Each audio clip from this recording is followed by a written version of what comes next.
Okay, in this video I'm going to show you guys how to do water.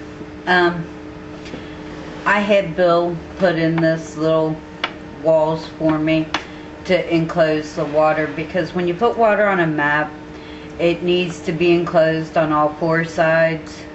Of course the bottom's already going to be closed, but the four sides have to be closed in. Now the first thing I'm going to do is go over here to my block tool, and then I'm going to go over to the textures and click browse, because what we need is node draw, which is in your tools. I think Bill had discussed the tool for the flags, the trigger tool. So now we're going to go back to the tools again and use one more of those. You really need to use this and follow these step by step, otherwise your water won't work. You'll hear it when you walk in it, but you won't see it. I don't believe that's the effect anybody's looking for. So make sure you follow this as close to the point as possible. Right here's no draw. It's yellow and has no draw altogether. Double click it, and then what I'm going to do is click my box tool again, and I'm going to go the inside of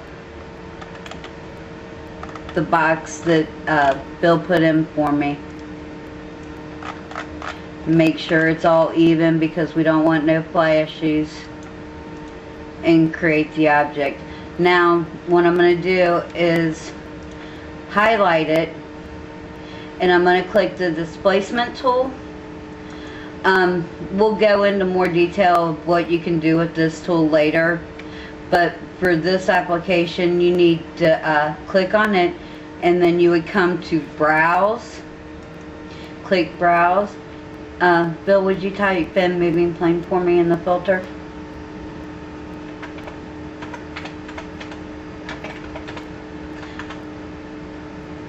Okay, you'll see three water textures. One's a blue, one's kind of a green, and this one's white. It's real clear, pretty water. Double click it, and then you'll see it in this little window right here. Click apply, and then close it out. And if you look at my map, you'll see the water. Now the next thing you want to do is highlight the water again, go over to your top view, right click it, go to tie to entity, click it, and you'll see in the class bunk detail, you click your drop down arrow, and you're gonna look for water LOD, bunk water analog. Click it. I don't mess with none of this stuff, parent, origin. I just leave it all alone, and click apply and close it out. Now the next thing I'm going to do is go over to my entity tool, and I'm going to go over, leave the categories of entities, objects, hit the drop down menu, go all the way to the bottom, and you'll see water LOD control. Click it, go over to your camera view, and I just set it off to the side, because what I'm going to do is raise it up off the map, go to the top view, and move it in the middle. You have to put that on all of your maps if you're going to use the water. Now I need to add one more thing, which is environmental cube map, which it says EMB cube map.